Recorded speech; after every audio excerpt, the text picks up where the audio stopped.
Yes, Emily, the PM and Chancellor said today that we are not going back to the same old broken model with, quotes, low wages, low growth, low skills and low productivity, all of it enabled and assisted by uncontrolled immigration. Well, let's examine that idea. For a start, Boris Johnson is right about something. We do have a productivity problem, productivity being how much each worker in the economy produces. When it's going up, we get richer, generally wages go up too. And as you can see here from this graph, it has been stagnant productivity per worker pretty much since 2008. And that's one of the reasons why wage growth has been so stagnant as well. But can we say that's because of immigration? Well, let's take a look at this. This is Britain's productivity per hour in US dollars, ranked against other G7 nations. And you'll see here, the UK in the middle, but it's lower than France, the US and Germany. But of course, France and Germany are in the European Union. They were and are in the single market for labour. Granted, they didn't have quite as much Eastern European immigration to begin with as we did, but they are similarly immigrant-rich countries,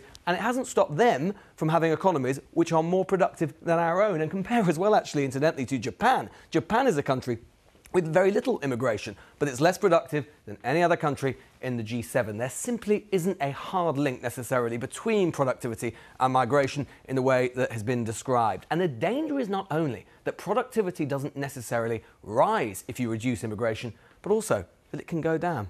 Artificially creating labour shortages isn't a great way to boost productivity. For a start, managers of businesses are going to have to spend lots of time trying to find workers rather than boosting the efficiency of their companies.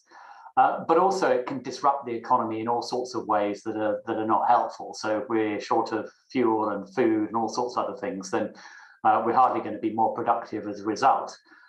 It's possible that in the longer term, there will be a small boost to wages and to productivity. But I think the impact of uncontrolled immigration on both of those is probably exaggerated. Part of the PM's thesis is that British businesses have relied on foreign labour as a means of foregoing investment in British staff, training, facilities and so on. But again, in aggregate, at least, the facts tell a rather different story. Take a look at this. This is British corporate investment over time. Now, as you can see, it's been reasonably strong. The blue line shows UK business investment growth since 1997 as the base year. It grows strongly again in the years leading up to 2008 when there was loads of immigration from the EU, and then falls back after the financial crash, slowly recovering after 2010, levelling off actually as concerns over Brexit started to loom and falling off again over a cliff during the pandemic. But again, that's not about immigration, but wider political decisions. What definitely boosts productivity, though, is improvements in skills, education, infrastructure and economic performance between regions. Look at this map here. The blue regions here, they'll have got areas with very high productivity, the pink areas with low. London, way out in front in terms of productivity per person, way out in front in terms of the north, lagging behind the average. But immigration isn't going to make much difference to that because some of the regions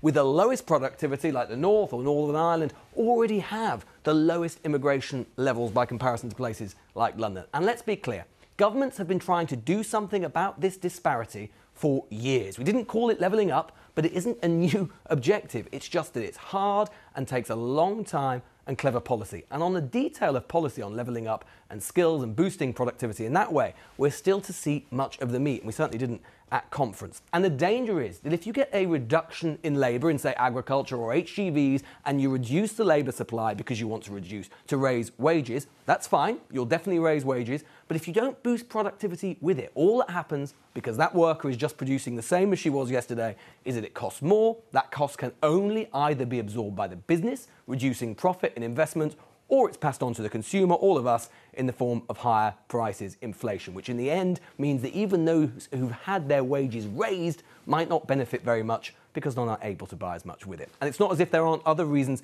to worry about inflation at the moment. Some of it as a result of the pandemic we'll work through, but take a look at this. This is the price of wholesale gas. Today, going up by nearly 40% in one day, an all-time high. And if we add that significant wage push inflation onto that, again, without productivity gains, which could take a long time, we could be looking at a significant inflationary situation. The government is basically making a bet that businesses can absorb all of these changes without significant economic effects in the rest of the economy. Potentially, it's a very big bet indeed.